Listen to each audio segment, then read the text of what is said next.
Para começarmos nossos estudos sobre engenharia de software, é necessário que busquemos responder algumas questões importantes. Primeiramente, o que é software? Onde ele se aplica? Por que o utilizamos? Quais suas características e quais seus atributos? Todas essas respostas são necessárias para que nós possamos compreender o próprio conceito e finalidade da engenharia de software. Quanto à definição de software, segundo o dicionário Aurélio, nós temos aquilo que pode ser executado por um equipamento, no caso o hardware, e um produto comercializado que consiste em um sistema de rotinas e funções. Trazendo mais algumas definições do Presma, nós temos instruções, programas de computador que, quando executadas, produzem a função e o desempenho desejados. Estruturas de dados que possibilitam que os programas manipulem adequadamente a informação e documentos que descrevem a operação e o uso dos programas. Percebam agora que a definição de software ela é muito mais ampla. Ela vai além do código, englobando também as estruturas de dados necessárias, assim como toda a documentação gerada. Por que usamos softwares? Quais as motivações para o uso de software no nosso dia a dia? São diversos os motivos: automatizar um processo, melhorar a qualidade das informações, apoiar decisões estratégicas, melhorar a qualidade de vida, dar mais credibilidade às informações. De maneira geral, nós usamos o software para automatizar e melhorar processos no nosso dia a dia em diferentes âmbitos e perspectivas, tanto no uso pessoal quanto no uso profissional. Quando olhamos para o percurso histórico do hardware e do software, nós temos que no início o principal desafio era diminuir o custo do hardware e o custo do processamento e armazenamento. Ou seja, hardware era uma coisa muito cara e muitos softwares ficavam apenas na ideia, pois não havia hardware suficiente para executá-los. Temos um exemplo aqui que nos anos 50, um HD da IBM, ele tinha capacidade de armazenamento de 5 megabytes. Hoje em dia, o desafio é melhorar o custo das soluções. Nós temos muita capacidade de armazenamento e precisamos fazer uso de todo esse potencial, assim como o potencial de processamento. Então, temos um exemplo aqui, um microSD de 1 TB do ano de 2019, ou seja, um dispositivo muito menor e com uma capacidade muito ampla de armazenamento. Quando olhamos para a evolução do software, nós podemos enxergar aí 4 eras na sua linha do tempo. Nos primeiros anos, nós tínhamos sistemas em lote, a distribuição era limitada, o software ele era altamente customizado e o programador era o responsável pelo programa. Ou seja, o próprio desenvolvedor é que ia ser o usuário final. Não existia perspectiva de software integrada ao dia a dia das pessoas, ou nas casas, ou nos telefones, como nós temos no dia a dia de hoje. Na segunda era, surgem sistemas mais complexos, a ideia de multiusuários interconectados por dispositivos de redes, uma maior interação homem-máquina e começam a surgir as bibliotecas de software, aumentando o potencial de desenvolvimento. Na terceira era, nós já temos aí os sistemas distribuídos, a inteligência embutida, o hardware começa a ter um custo mais baixo, um maior consumo, quando o computador começa a sai do âmbito da academia, do âmbito militar e começa a entrar no dia a dia das pessoas, e o grande representante é o microprocessador e o PC entrando na casa das pessoas. E na quarta era, nós temos a tecnologia orientada a objetos, computação paralela, inteligência artificial, uma dificuldade muito grande em extrair todo o potencial de hardware que nós temos e, consequentemente, uma maior demanda por novos programas que consigam fazer uso de todo esse potencial. Mas onde o software está? Quando nós pensamos em software, é mais comum nós termos em mente alguns dispositivos, como o computador, o tablet, smartphones, smart TVs, videogames e até mesmo nos robôs. Mas será que é só isso? Nós temos o software integrado em vários outros dispositivos e em vários outros setores da sociedade. No caso, como alguns exemplos, nós temos as chamadas casas inteligentes, cujos dispositivos são interconectados por meio de Wi-Fi, a chamada internet das coisas, a integração de tecnologias aos automóveis, nos casos computadores de bordo, tecnologias assistivas, que permitem uma maior acessibilidade por parte dos portadores de necessidades especiais, tecnologias integradas ao agronegócio e a integração das tecnologias nos eletrodomésticos. No caso, como exemplo, temos aqui uma chamada geladeira inteligente. Como exemplo da integração dos softwares no dia a dia, nós temos um vídeo chamado A Day Made of Glass. Trata-se de uma peça publicitária que foi veiculada em 2011 e é possível você assistir a versão integral no YouTube. Nós fizemos aqui um compilado para mostrarmos a vocês algumas perspectivas tecnológicas que foram apresentadas nesse vídeo e que hoje em dia já estão perfeitamente integradas no nosso dia a dia. Eu peço que vocês prestem atenção nas possibilidades de uso de software nesses dispositivos. Vamos lá?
E aí, gostaram do vídeo? Eu espero que vocês tenham entendido todo o potencial de uso de software nesses novos dispositivos. Alguns já existem, outros estão ainda em plano de desenvolvimento, mas é importante observarmos todo o potencial de uso do software. E aí eu volto a perguntar a vocês, onde o software está? Agora a pergunta é bem diferente. É possível nós identificarmos numa única fala todas as possibilidades de uso de um software? Impossível, né, gente? Principalmente depois desse nosso vídeo. Quais as principais características de um software? Segundo Pressman, são 4 as principais características. Primeiro, o software é abstrato e intangível, ou seja, não é possível tocar um software, pois ele consiste em algo lógico que depende de um meio físico para executar e, portanto, é abstrato. Ao contrário do hardware. Quem nunca ouviu a piadinha, o hardware é aquilo que a gente chuta e o software é aquilo que a gente xinga? É justamente a característica do software, essa abstração. O software é feito sob medida. Embora a indústria caminhe para a construção com base em componentes que possam ser reaproveitados em diversos projetos, a maioria dos softwares ainda continua a ser construída de forma personalizada. Isso quer dizer que mesmo os softwares de prateleiras atendem a questões específicas de um público restrito ao seu escopo. O software também ele é projetado por engenharia. Tanto a fabricação de hardware quanto o desenvolvimento de software dependem de pessoas, isso é fato. Mas a relação entre pessoas envolvidas e trabalho realizado é completamente diferente quando se pensa em hardware e software. As abordagens são diferentes e os custos de software concentram-se no processo de engenharia.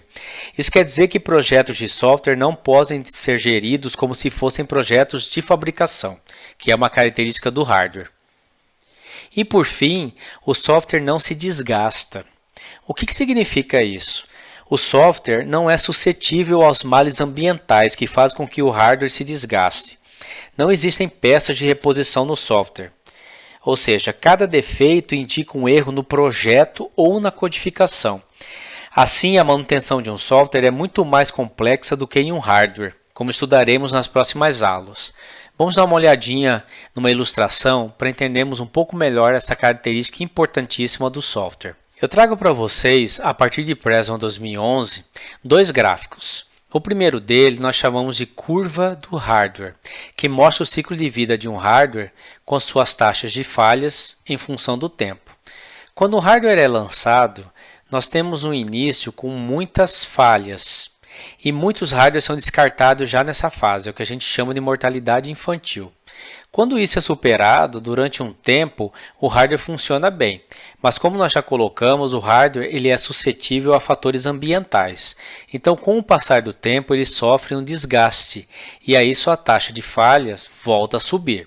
Então, o hardware ele começa e termina com um índice alto de falhas. Quando nós pensamos no software, a curva é um pouco diferente. Nós temos aqui duas indicações. Nós vamos começar a ver a chamada curva idealizada, essa mais espessa aí embaixo. Quando um software é lançado, ele tem muitas falhas, que a gente chama de bug. Esses bugs eles vão sendo ajustados e depois que isso é superado, o software atinge uma constante, ele nunca mais vai falhar, porque tudo foi superado e o software não é suscetível aos fatores ambientais. Só que nós temos a chamada curva real. A curva real ela tem esse nome porque dificilmente um software não sofre alterações durante a sua vida útil. Então o que nós temos aqui na curva real é uma alta taxa de falhas no início e depois ela vai sendo superada. Porém, cada vez que ocorre uma modificação, essa taxa de falhas dispara novamente.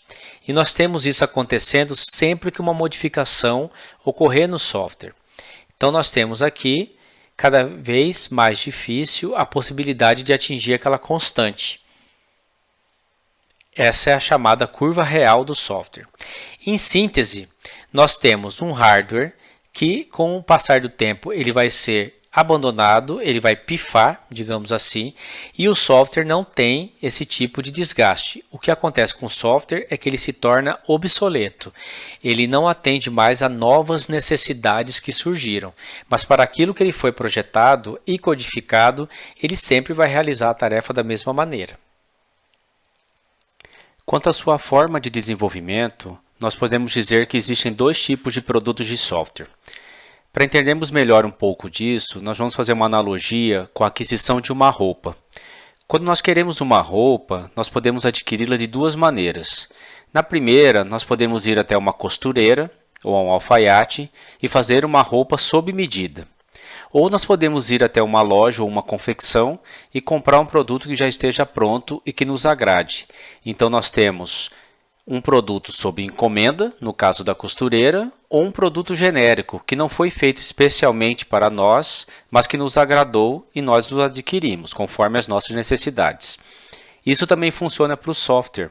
Então é só nós fazermos a troca da questão da roupa pelo software. Os produtos sob encomenda são softwares criados especialmente para um cliente, que tem suas necessidades específicas e aponta para o analista de sistemas tudo o que ele necessita. Já os produtos genéricos são os que nós chamamos de software de prateleira, nos quais nós procuramos, vamos até a internet, vamos até uma loja, analisamos conforme as nossas necessidades e adquirimos o produto. Esse é um software que não é desenvolvido especificamente para um cliente, mas para um nicho de mercado, para um escopo em específico. Dessa maneira, nós temos então os dois tipos de produtos de software, os chamados produtos customizados e os produtos genéricos. Temos em Somerville alguns atributos essenciais para o considerado bom software. O primeiro deles é a manutenibilidade. Segundo o Somerville, O software deve ser escrito de forma que possa evoluir para atender às necessidades dos clientes. Esse é um atributo crítico, porque a mudança de software é um requisito inevitável de um ambiente de negócio em mudança. Ou seja, um software tem que ser capaz de sofrer manutenção. Confiança e proteção. A confiança do software inclui uma série de características como confiabilidade, proteção e segurança. Um software confiável não deve causar prejuízos físicos ou econômicos no caso de falha do sistema. Usuários maliciosos não devem ser capazes de acessar ou prejudicar o sistema. Trata-se, portanto, de um atributo essencial ao bom software. Eficiência. O software não deve desperdiçar os recursos do sistema, como memória e ciclos do processador. Portanto, eficiência inclui capacidade de resposta, tempo de processamento, uso de memória, dentre outras características muito importantes para o seu bom funcionamento. E por último, a aceitabilidade e usabilidade. O software deve ser aceitável para o tipo de usuário para o qual foi projetado.